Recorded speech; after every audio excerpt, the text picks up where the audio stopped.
राधे कृष्णा प्रिय भक्तों, श्रीमद् भागवत महापुराण के प्रथम खंड के और प्रथम स्कंद के और चतुर्थ अध्याय में मैं आप लोगों का एक बार फिर से स्वागत करती हूँ। भगवान श्री कृष्ण आप सभी के जीवन में सदैव सुख समृद्धि और माता लक्ष्मी का निवास करें। आप कभी भी किसी भी कारण से दुखी न हो, इसी कामना के साथ में हम आज का वीडियो शुरू करते हैं। व्यास जी कहते हैं, उस दीर्घकालीन सत्र में सम्मिलित हुए मुनियों में विधा वयोवृद्ध कुलपति ऋग्वेदी शौनक जी ने सूत जी की पूर्वोक्त बात सुनकर उनकी प्रशंसा और कहा। शौनक जी बोले, सूत जी, आप वक्ताओं में श्रेष्ठ हैं तथा बड़े भाग्यशाली हैं। जो कथा भगवान श्री सुखदेव जी ने कही थी, वही भगवान की पुण्यमयी कथा करके आप हमें सुनाइए। वह कथा किस युग में, किस स्थान पर और किस कारण से हुई थी? मुनिवर श्री कृष्ण द्वैपायन ने किसकी प्रेरणा से इस परम हंस की संहिता का निर्माण किया था?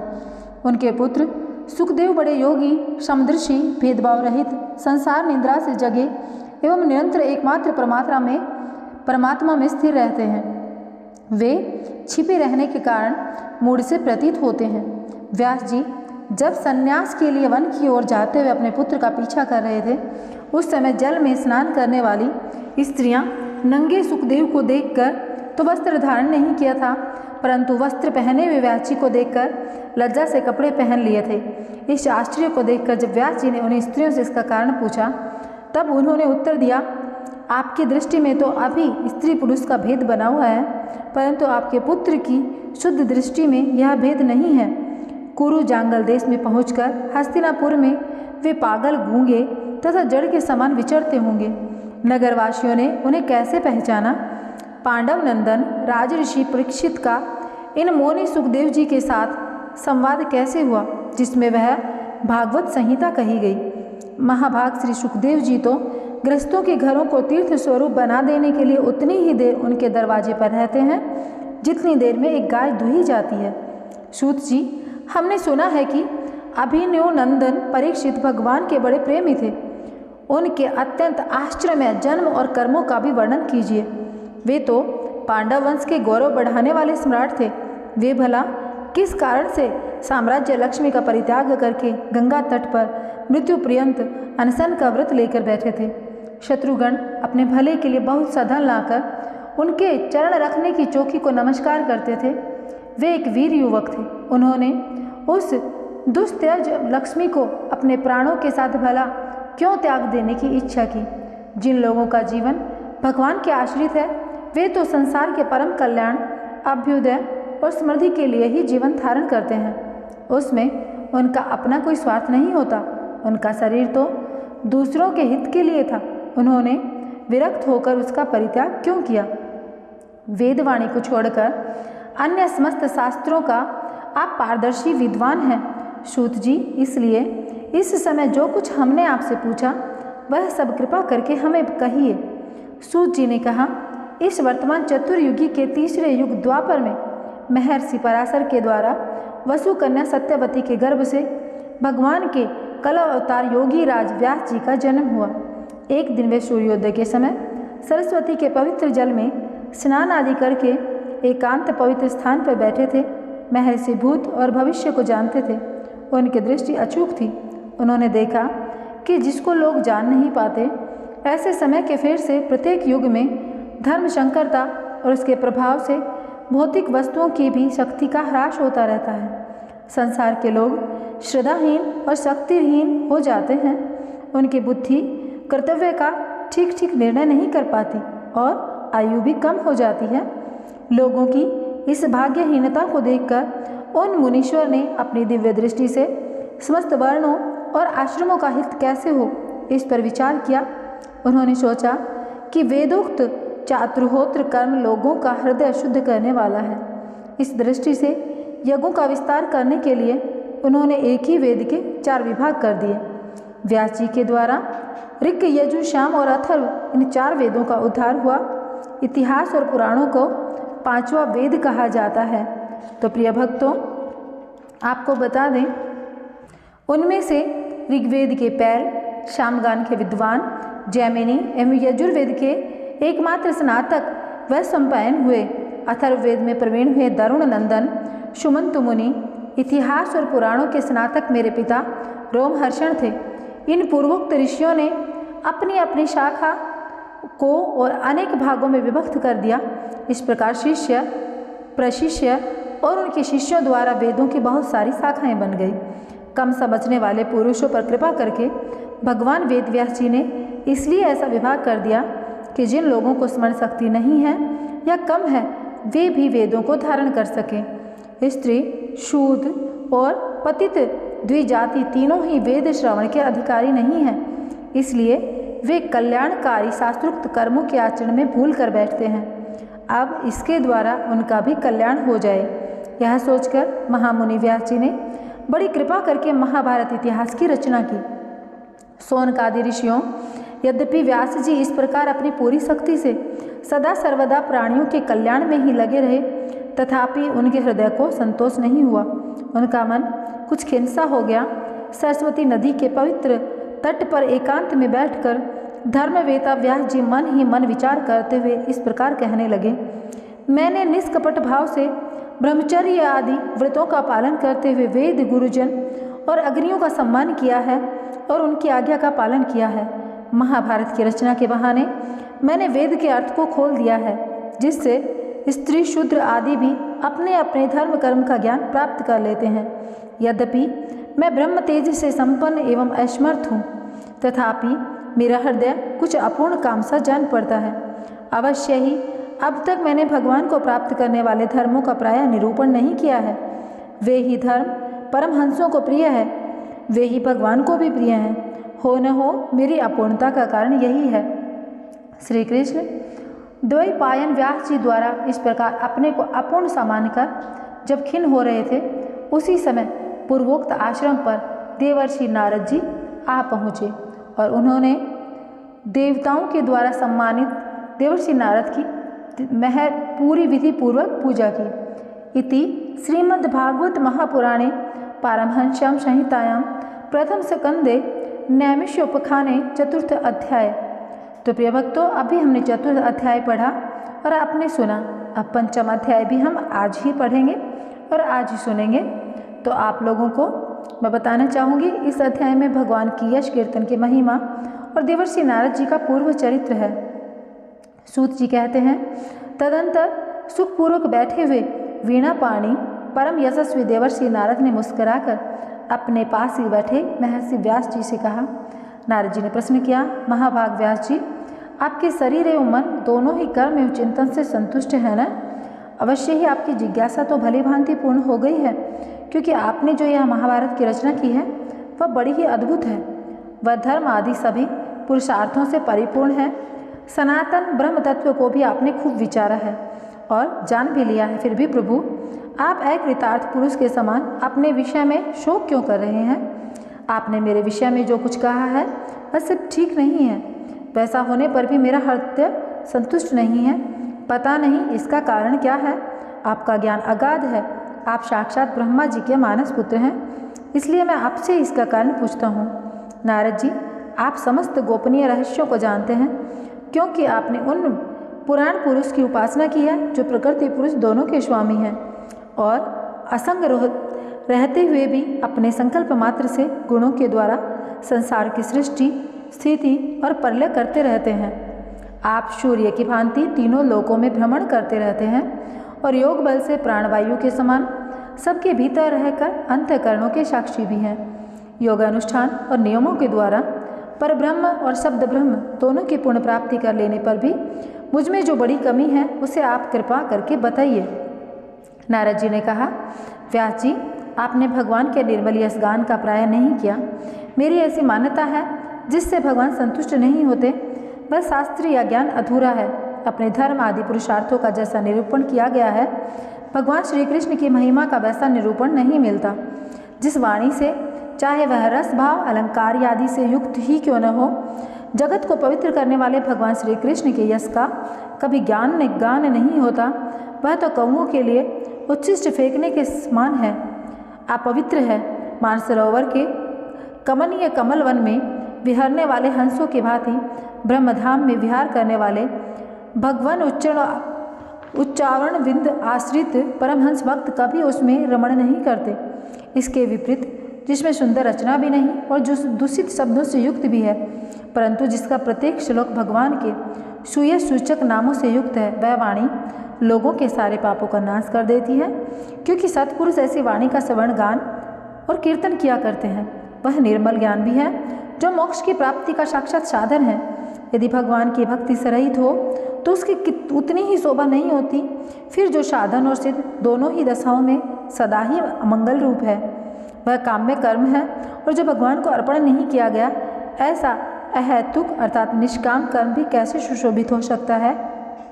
महाभाग व्यास जी, आपकी दृष्टि अमोघ है, आपकी कीर्ति अपवित्र है, आप सत्यपरायण एवं दृढ़व्रत हैं। इसलिए अब आप संपूर्ण जीवों को बंधन से मुक्त करने के लिए समाधि के द्वारा अचिंतनीय शक्ति भगवान लीलाओं का स्मरण कीजिए। जो मनुष्य भगवान की लीला के अतिरिक्त कुछ कहने की इच्छा रखता है, वह उस इच्छा से ही निर्मित अनेक नाम और रूपों के चक्कर में पड़ जाता है। उसकी बुद्धि भेदभाव से भर जाती है।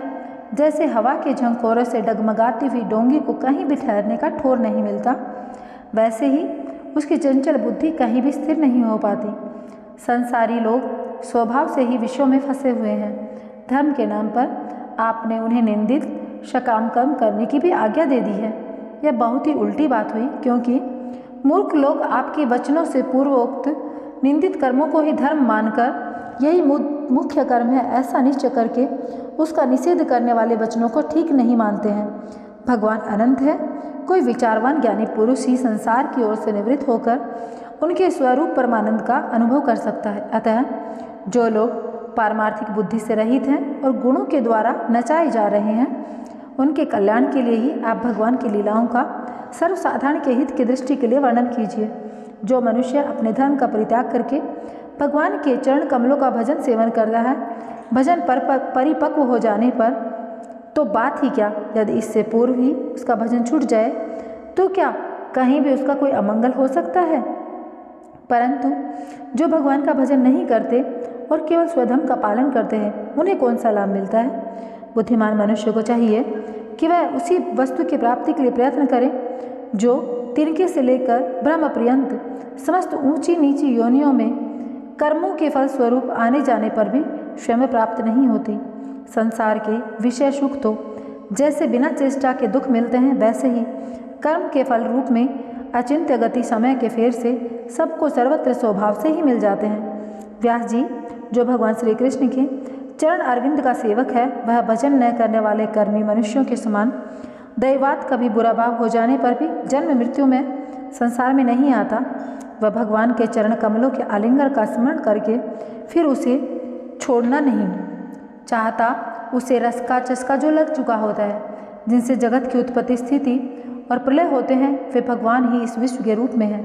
ऐसा होने पर भी वे इससे विलक्षण हैं, इस बात को आप स्वयं जानते हैं। तथापि मैंने आपको संकेत मात्र कर दिया है। व्यास जी, आपकी दृष्टि अमोघ है। आप इस बात को जानिए कि आप पुरुषोत्तम भगवान के कला अवतार हैं। आपने अजन्मा होकर भी जगत के कल्याण के लिए जन्म ग्रहण किया है, इसलिए आप विशेष रूप से भगवान की लीलाओं का कीर्तन कीजिए। विद्वानों ने इस बात का निरूपण किया है कि मनुष्य की तपस्या, वेद अध्ययन, यज्ञ अनुष्ठान, स्वाध्याय, ज्ञान और दान का एकमात्र प्रयोजन यही है कि पुण्य कृति और श्री कृष्ण के गुणों और लीलाओं का वर्णन किया जाए। मुने, पिछले कल्प में अपने पूर्व जीवन में मैं वेदवादी ब्राह्मणों का एक दासी का लड़का था। वे योगी वर्षा ऋतु में एक स्थान पर चातुर्मास्य कर रहे थे। बचपन में ही मैं उनकी सेवा में नियुक्त कर दिया गया था। मैं यद्यपि बालक था, फिर भी किसी प्रकार की चंचलता नहीं करता था, जितेंद्रिय था, खेल कूद से दूर रहता था और आज्ञा अनुसार उनकी सेवा करता था। मैं बोलता भी बहुत कम था। मेरे शील स्वभाव को देखकर समदर्शी मुनियों ने मुझ सेवक पर अत्यंत अनुग्रह किया। उनकी अनुमति प्राप्त करके बर्तनों में लगा हुआ प्रसाद में एक बार खा लिया करता था। इससे मेरे सारे पाप धुल गए। इस प्रकार उनकी सेवा करते करते मेरा हृदय शुद्ध हो गया। वे लोग जैसा भजन भोजन करते थे, उसी में मेरी रुचि हो गई। प्यारे व्यास जी, उस सत्संग में उन लीला गान परायण महात्माओं के अनुग्रह से मैं प्रतिदिन श्री कृष्ण की मनोहर कथाएं सुना करता था। श्रद्धापूर्वक एक एक पद श्रवण करते करते प्रिय कृति भगवान में मेरी रुचि हो गई। महामुने, जब भगवान में मेरी रुचि हो गई तब उन मनोहर कीर्ति प्रभु में मेरी बुद्धि भी निश्चल हो गई। उस बुद्धि से मैं इस संपूर्ण सत्य और असत्य रूप जगत को अपने पर ब्रह्म आत्मा में माया से कल्पित देखने लगा। इस प्रकार शरद और वर्षा इन दो ऋतुओं में तीनों समय उन महात्मा मुनियों ने श्री हरि के निर्मल यश का संकीर्तन किया और मैं प्रेम से प्रत्येक बात सुना करता रहा। अब चित्त के रजोगुण और तमोगुण को नाश करने वाली भक्ति का मेरे हृदय में प्रादुर्भाव हो गया। मैं उनका बड़ा ही अनुरागी था, विनयी था। उन लोगों की सेवा से मेरे पाप नष्ट हो चुके थे। मेरे हृदय में श्रद्धा थी, इंद्रियों में संयम था एवं शरीर, वाणी और मन से मैं उनका आज्ञाकारी था। उन दीन वत्सल महात्माओं ने जाते समय कृपा करके मुझे उस गुह्यतम ज्ञान का उपदेश दिया जिसका उपदेश स्वयं भगवान ने अपने श्रीमुख से किया है। इस उपदेश से ही जगत के निर्माता भगवान श्री कृष्ण की माया के प्रभाव को मैं जान सका, जिसके जान लेने पर उनके परम पद की प्राप्ति हो जाती है। सत्य संकल्प व्यास जी, पुरुषोत्तम भगवान श्री कृष्ण के प्रति समस्त कर्मों को समर्पित कर देना ही संसार के तीनों तपों की एकमात्र औषधि है। यह बात मैंने आपको बतला दी। प्राणियों को जिस पदार्थ के सेवन से जो रोग हो जाता है, वही पदार्थ चिकित्सा विधि के अनुसार प्रयोग करने पर क्या उस रोग को दूर नहीं किया जा सकता। इस प्रकार यद्यपि सभी कर्म मनुष्यों को जन्म मृत्यु संसार के चक्कर में डालने वाले होते हैं, तथापि जब वे भगवान को समर्पित कर दिए जाते हैं तब उनका कर्मपना भी नष्ट हो जाता है। इस लोक में जो शास्त्र विहित कर्म भगवान की प्रसन्नता के लिए किए जाते हैं, उन्हीं से पराभक्ति युक्त ज्ञान की प्राप्ति होती है। उस भगवद अर्थ कर्म के मार्ग में भगवान के आज्ञा अनुसार आचरण करते हुए लोग बार बार भगवान श्री कृष्ण के गुण और नामों का कीर्तन तथा स्मरण करते हैं। प्रभु, आप भगवान श्री वासुदेव को नमस्कार है, हम आपका ध्यान करते हैं। प्रद्युम्न, अनिरुद्ध और संकर्ण सुभूषण को भी नमस्कार है। इस प्रकार जो पुरुष चतुर्व्यूह रूपी भगवान मूर्तियों के नाम द्वारा प्राकृत मूर्ति रहित अप्राकृत मंत्र मूर्ति और भगवान यज्ञ पुरुष का पूजन करता है, उसी का ज्ञान पूर्ण एवं यथार्थ है। ब्राह्मण, जब मैंने भगवान की आज्ञा का इस प्रकार पालन किया तब इस बात को जानकर भगवान श्री कृष्ण ने मुझे आत्मज्ञान, ऐश्वर्य और अपनी भाव रूपा प्रेम भक्ति का दान दिया। व्यास जी, आपका ज्ञान पूर्ण है। आप भगवान की ही कृति का, उनकी प्रेममय लीला का वर्णन कीजिए। उसी से बड़े बड़े ज्ञानियों को भी जिज्ञासा पूर्ण होती है। जो लोग दुखों के द्वारा बार बार रोंदे जा रहे हैं, उनके दुख की शांति इसी से हो सकती है, इसके अलावा कोई उपाय नहीं है। इति श्रीमद्भागवत महापुराणे पारमहंस्यां संहितायां प्रथम स्कंदे व्यास नारद संवादे पंचमो अध्याय। तो प्रिय भक्तों, यहाँ पर पंचम अध्याय समाप्त होता है। मैं आप लोगों से मिलूंगी षष्ठ अध्याय में, जिसमें होगा नारद जी के पूर्व चरित्र का शेष भाग। और अब मैं आप लोगों से कहना चाहूँगी कि अब हम आरती करेंगे श्रीमद् भागवत जी की, लेकिन उससे पहले आपको क्या करना है, अगर चैनल को सब्सक्राइब नहीं किया है तो चैनल को सब्सक्राइब कर लीजिए और कमेंट बॉक्स में लिख दीजिए जय श्री राधे कृष्णा। भगवान श्री कृष्ण आपके जीवन में सदैव सुख समृद्धि का वास रखें, माता लक्ष्मी आपके घर में सदैव विराजमान रहें। तो चलिए एक बार श्रीमद् भागवत जी की आरती कर लेते हैं। आरती अति पावन पुराण की, धर्म भक्ति विज्ञान खान की, महापुराण भागवत निर्मल, शुक मुख विगलित निगम कल्प फल, परमानंद सुधारस में कल, लीला रति रस निदान गे, आरती श्रीपा भागवत पुराण की, धर्म भक्ति विज्ञान खान की, कलिमल मथनी त्रिताप निवारिणी, जन्म मृत्यु में भव भय हारिणी, सेवत सतत सकल सुखकारिणी, सोम औषधि हरिचरित गान की, आरती अति पावन पुराण की, धर्म भक्ति विज्ञान खान की, विषय विलास विमोह विनाशिनी, विमल विराग विवेक विकासिनी, भगवत तत्व रहस्य प्रकाशिनी, परम ज्योति परमात्म ज्ञान की, आरती श्री पावन पुराण की, आरती श्रीमद् भागवत पुराण की, धर्म भक्ति विज्ञान खान की, आरती अति पावन पुराण की, परमहंस मुनि मन उल्लासिनी, रसिक हृदय रस रास विलासिनी, भुक्ति मुक्ति रति प्रेम सुधासिनी, कथा अकिंचन प्रिय सुजान की, आरती अति पावन पुराण की, धर्म भक्ति विज्ञान खान की। तो प्रिय भक्तों, यहाँ पर श्रीमद् भागवत महापुराण की जय हो हम ऐसे बोलेंगे, फिर उसके बाद में करेंगे इस वीडियो का एंड। मिलेंगे एक नए वीडियो के साथ में। जय श्री राधे कृष्ण।